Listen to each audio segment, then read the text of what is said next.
What speed will the recovery take? And is there a new normal on the other side? Something else we talked about with Larry Summers last night. Here to help us answer the question, is it different this time? Are Lakshman Achuthan, Managing Director of the Economic Cycle Research Institute, and Diane Swonk, Chief Economist at Mesirow Financial, joining us from Chicago, and also sticking with us, Michael McKee. Mike, thanks very much. Diane, let me start with you.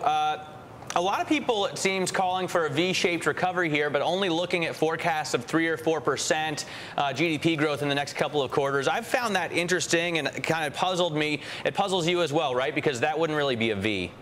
No, actually, when people talk about a real V-shaped recovery, people at the Fed consider a V-shaped recovery 6 to 8 quarters of 6 to 7% growth real.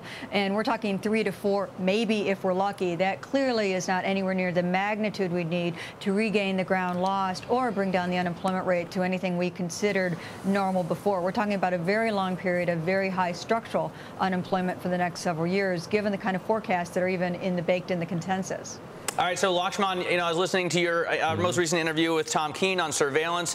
You said that this is a classic business cycle. If that's the case, shouldn't we see a rebound in the same kind of way we saw the drop? Shouldn't we see a V-shaped recovery with 6 to 8%? Not 6 to 8%. You're not going to get that. I would agree with Diane on that. But you're going to see the consensus be surprised to the upside. That's absolutely what we're going to see. And I think we all need to remember how far we've come.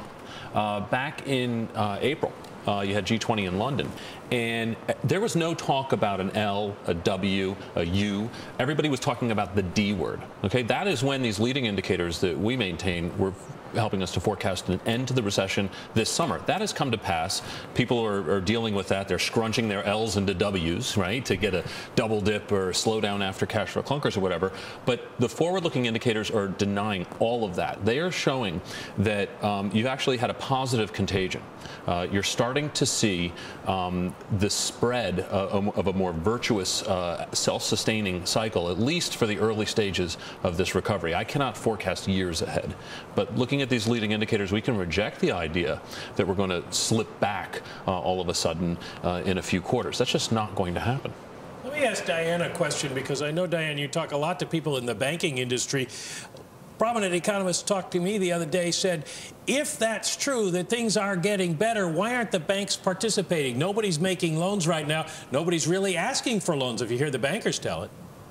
Yeah, the demand side is that, actually the demand story is that they're asking for the loans, but they're not qualified. So kind of a little bit different on that. But I think what's really important here is this is the first time we have emerged from a recession in the post-World War II period where the credit markets are actually a small fraction of what they were going into the recession. There was a lot of destruction in 1981, 82 after the double-digit interest rates of the credit markets. But still, when you lowered interest rates, you got easier access to credit. And I would argue, although my forecast is a little higher than the consensus, it still is a very muted forecast given the kinds of declines we've seen. And I would argue that we're really at a disadvantage on credit markets when you don't have the credit market machine to leverage your way out of the recession as we have into a recovery, a more self-sustaining recovery as we have during the whole post-World War II period. You're going to have a very muted recovery relative to history.